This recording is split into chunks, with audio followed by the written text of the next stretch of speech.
Assalamu alaikum dear students. Today is our second lecture of cell division and inheritance. Cell division and inheritance के chapter का आज हमारा second lecture है. Sex chromosomes and autosomes. In early 19th, attention turned to the cell to find a chromosome explanation for the determination of maleness and femaleness कि क्या mail और female के chromosome same होते हैं या उनमें कोई फर्क होता है. Some of the evidence for a chromosomal basis for sex determination came from work with the insect प्रोटीनोर. इसमें क्या देखा गया? One darkly staining chromosome of proteinor called the X chromosome is represented differently in males and females. कैसे? All somatic यानी कि body cells of the males have one X chromosome यानी कि XO या X0 and all somatic cells of females have two X chromosome. Similarly, half of all sperm contain a single X and half contain no X. यानी कि जिनमें X वाला जाएगा जिस gamete में उसमें सिंगल X होगा और दूसरे गैमेट में फिर जाहिर बात है कोई X नहीं जाएगा तो वो नो X के साथ गैमेट बनेगा. While all female gametes contain a single X, this pattern suggests that fertilization involving an X-bearing sperm will result in female offspring and that fertilization involving a sperm with no X chromosome will result in male offspring. This determination system explains the approximately 50 to 50 ratio of females to males in this insect species. के एक mail के जो दो gametes बनेंगे उसमें आधों में X होगा, half में 50 में और हाफ में नहीं होगा. तो जिनमें X है वो फीमेल के जिस भी गैमेट के साथ उनकी होगी फ्यूजन तो उससे फीमेल बनेगी और वो गैमेट जिसमें कोई X नहीं है उसकी फ्यूजन से फीमेल गैमेट के साथ मेल जो इंडिविजुअल है उसकी फॉर्मेशन होगी. Chromosome that are represented differently in females than in males and function in sex determination are called sex chromosomes. Chromosomes that are alike जो एक जैसे होते हैं and not involved in determining sex are autosomes. The system of sex determination described for proteinor is called exosystem. It is the simplest system for determining sex because it involves only one kind of chromosome. Many other animals जिसमें human and fruit flies हैं have an XY system of sex determination. कैसे? In the XY system male and female have equal number of chromosomes but the male is usually XY and female is XX. जबकि birds में इससे भी मुख्तलिफ होता है. Birds में क्या होता है? The sex chromosomes are designated Z and W and the female is ZW.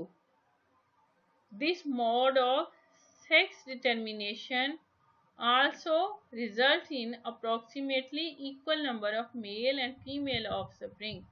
यानी कि इसमें मेल के बर्ड्स में मेल के जो दोनों सेक्स क्रोमोसोम हैं वो एक जैसे होते हैं और वो एक जैसे गैमेट्स प्रोड्यूस करते हैं, जबकि फीमेल के सेक्स क्रोमोसोम दो तरह के Z and W gametes produce करते हैं। यहाँ आप देख सकते हैं वो वाले इंडिविजुअल जिसमें ह्यूमन आता है और जिसमें ड्रोसोफिला आ रही है, फ्रूट फ्लाई, उसमें क्या है, फीमेल सिर्फ एक तरह के ही गैमेट्स प्रोड्यूस कर सकती है, यानी कि XX, जबकि मेल जो है वो दो तरह के स्पर्म प्रोड्यूस करता है, X एंड Y। अगर X स्पर्म एग के साथ फर्टिलाइज करेगा तो फीमेल ऑफस्प्रिंग होगा, और अगर Y स्पर्म फर्टिलाइज करेगा तो मेल ऑफस्प्रिंग होगा। यानी कि ह्यूमंस एंड फ्रूट फ्लाइज में सेक्स डिटरमिन जो एजेंट है वो मेल है। ये प्रोटीन और इंसेक्ट को आप देख सकते हैं, इसमें इसके गैमेट्स देखें, फीमेल एक जैसे बनाती है, जबकि मेल में दो तरह के हैं बन रहे हैं, एक वो जिसमें एक्स है और वो स्पर्म जिसमें कोई एक्स नहीं है, कोई क्रोमोसोम नहीं है। अगर एक्स की फर्टिलाइजेशन हुई तो जो जाइगोट होगा वो फीमेल बनेगी आगे चल के, और अगर एक्स और वो जिसमें कोई स्पर्म में क्रोमोसोम नहीं है सेक्स, उनकी फर्टिलाइजेशन हो गई, जो जाइगोट होगा वो फ्यूचर का मेल होगा। Number of chromosomes, even though the number of chromosomes is constant within a species, chromosome number varies greatly among species. एक स्पीशीज में क्रोमोसोम नंबर सेम और डिफरेंट स्पीशीज के क्रोमोसोम नंबर डिफरेंट होते हैं। Chromosomes are present in sets, कैसे, with the number in a set being characteristic of each kind of animal and expressed as n. N identifies the number of different kind of chromosomes. Most animals have two sets or two N chromosomes. This is the diploid. Di for double. Some animals have only one set or N chromosome.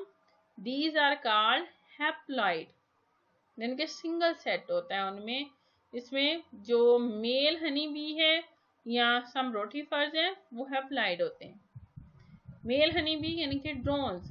Very few animals, for example brine shrimp, snout beetles, some flatworms and some sow bugs have more than the diploid number of chromosome, a condition called polyploidy। ये याद रखिएगा, plants में बहुत सारी species हैं जिनमें पोलीप्लॉइडी है, but animals में जो छोटे इनवर्टिब्रेट्स हैं, इनके सिंपल एनिमल्स जो हैं उनमें कुछ स्पीशीज में पोलीप्लॉइडी पाई जाती है, बाकी किसी में नहीं है। The upset in number of sex chromosomes apparently interfere with reproductive success. Asexual reproduction often accompanies polyploidy. तो polyploidy उनमें होती है जिनमें asexual reproduction ज़्यादा देखने में आती है। Cell division, mitosis and meiosis, ये हम जो दो तरह की सेल डिवीजन है इसको अपने प्रैक्टिकल्स के लेक्चर में डिटेल से स्टडी कर चुके हैं, इसलिए सेल साइकिल का हम दोबारा जिक्र नहीं करेंगे। आप इसको प्रैक्टिकल से के लेक्चर से सुन के और फिर खुद प्रिपेयर करेंगे। Spermatogenesis and oogenesis. Spermatogenesis, formation of sperms. Oogenesis, formation of eggs. The result of meiosis in most animals is the formation of sperm and egg cells. Spermatogenesis produces mature sperm cells and follows the sequence of meiosis. All four products of meiosis often acquire a flagellum for locomotion and a cap-like structure that aids in the penetration of egg. दो portion होते हैं sperm के। oogenesis produces a mature ovum or egg. it differs from spermatogenesis in that only one of the four meiotic products develop into functional gamete, जबकि वहां पे चार, एक cell से चार स्पर्म बन जाते हैं। यहाँ पे क्या होता है, एक एग डेवलप होता है, जबकि बाकी तीन जो है वो पोलर बॉडीज बनती हैं। और इन पोलर बॉडी का जो वर्क होता है वो जस्ट नरिशमेंट करना होता है डेवलपिंग एग की, और इवेंचुअली दे डिसइंटीग्रेट, ये खत्म हो जाती हैं। In some animals the mature egg is the product of the first meiotic division and only complete meiosis if it is fertilize. तो कुछ एनिमल्स में ये होता है, एग जो है वो फर्स्ट meiotic डिवीजन के नतीजे में बन जाता है, उसमें सेकेंड मियोसिस उस वक्त तक नहीं होती अगर उस एग की फर्टिलाइजेशन ना हो। अगर फर्टिलाइजेशन होगी तो सेकेंड मियोसिस कंप्लीट होगी, अदरवाइज वहीं स्टॉप कर जाएगी, एग जो है वो डिस्ट्रॉय हो जाएगा। Next topic is DNA, the genetic material. 20th century biologists realized that a molecule that serves as genetic material must have certain characteristics to explain the properties of life. वो properties क्या हैं? The genetic material must be able to code for the sequence of amino acids in proteins and control protein synthesis, कि DNA में क्योंकि body के सारा structure और function जो है वो प्रोटीन करती हैं, तो डीएनए में ये एबिलिटी होनी चाहिए कि वो प्रोटीन की फॉर्मेशन के लिए कोडिंग कर सके। Second, it must be able to replicate itself prior to cell division, कि नए सेल बनने से पहले डीएनए में रेप्लिकेशन की एबिलिटी होनी चाहिए। Third, the genetic material must be in the nucleus of eukaryotic cell. Cell membrane के अंदर साइटोप्लाज्म के अंदर न्यूक्लियस, और न्यूक्लियस के अंदर जेनेटिक मटेरियल को रैप्ड होना चाहिए। Fourth, it must be able to change over time to account for evolutionary changes. Only one molecule यानी कि DNA fulfills all these requirement, और इन सारी रिक्वायरमेंट्स पे जो मॉलिक्यूल बॉडी का पूरा उतरता है उसका नाम है DNA, डीऑक्सीराइबो न्यूक्लिक एसिड। ये डिफरेंट बेस पेयर से जिनसे मिलके बना होता है वो है pyrimidine, purine, cytosine, adenine, guanine, thymine and uracil RNA में मौजूद होती है।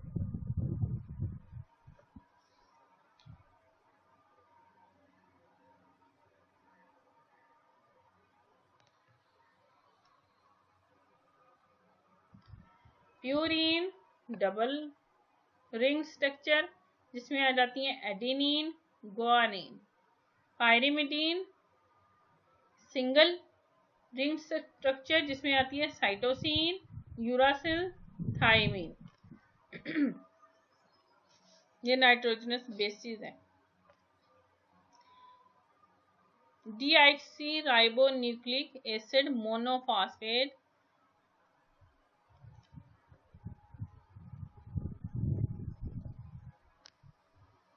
एक मॉलिक्यूल की ये एग्जांपल है आपके सामने।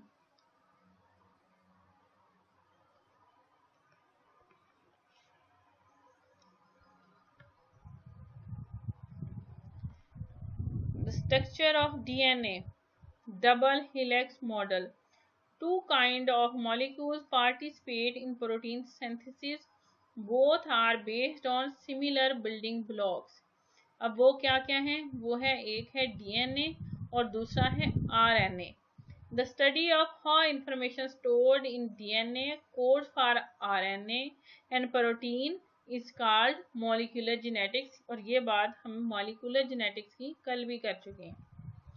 DNA and RNA are large molecules made up of subunits called nucleotides. A nucleotide consists of nitrogen-containing organic bases, either in the form of a double ring, purine, or pyrimidine single ring. Nucleotides also contain a pentose 5 carbon sugar and a phosphate group, यानी कि यहाँ जो आप देख के आए हैं ये एक न्यूक्लियोटाइड की एग्जाम्पल है आपके सामने। DNA and RNA molecules, however, differ in several ways. Both DNA and RNA contain purine bases, adenine and guanine, and pyrimidine bases, cytosine. The second pyrimidine in DNA is thymine, where RNA is uracil. The second difference between DNA and RNA involves the sugar present in nucleotides. कैसे? The pentose of DNA is deoxyribose while of RNA is ribose. DNA is a double-stranded molecule while RNA is a single-stranded molecule. The key to understand the function of DNA is knowing how nucleotides link into a three-dimensional structure.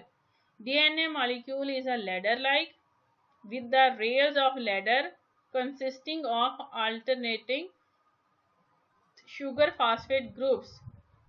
The phosphate of nucleotide attaches at fifth यानी कि 5' carbon of deoxyribose. Adjacent nucleotides attach to one another by covalent bond between phosphate of one nucleotide and 3' end of deoxyribose. The pairing of nitrogen bases between strands holds the two strands together. Adenine is hydrogen bonded to its complement thymine. Guanine hydrogen bonded to cytosine. Each strand of DNA is oriented such that 3' carbon of deoxyribose in one strand are oriented in opposite direction from the 3' carbon in the other strand. The strand terminal phosphates are therefore at opposite ends and DNA molecule is thus said to be anti parallel कि दोनों strand जो है DNA की double helix में हर helix जो है वो एक दूसरे की एंटी पैरेलल होती है। The entire molecule is twisted into a right handed helix with one complete spiral every 10 base pairs. ये आप यहाँ पे देख सकते हैं डायग्राम में डीएनए का structure. Double membranous ring, red and green, red guanine and green adenine, cytosine and thymine. This is called major groove and this is called minor groove. 5' end and 3' end इनके एक दूसरे के opposite या anti parallel होने की वजह से base pairing जो है उसमें आसानी रहती है। एक मेजर ग्रूव से दूसरी मेजर ग्रूव के दरमियान जो डिस्टेंस है वो 34 एंगस्ट्रॉम का है या 3.4 नैनोमीटर का है और जो दो न्यूक्लियोटाइड्स हैं उनके दरमियान डिस्टेंस 3.4 एंगस्ट्रॉम या 0.34 नैनोमीटर का होता है। ये आपके सामने डीएनए का डबल हेलिक्स स्ट्रक्चर है। इसको आपने देख लेना है, अच्छी तरह से स्टडी कर लेना है। और ये आपको यहाँ पे 5 कार्बन शुगर नज़र आ रही है और ये जो राउंड रिंग लाइक स्ट्रक्चर है ये क्या है? फॉस्फेट ग्रुप है, ठीक है। और डीएनए में जो 5 कार्बन शुगर है वो डीऑक्सीराइबोज होती है। Ribose for 5 corner.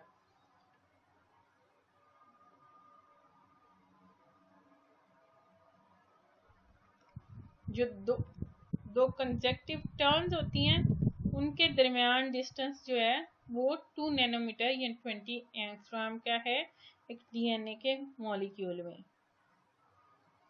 That's all, dear students. Good luck.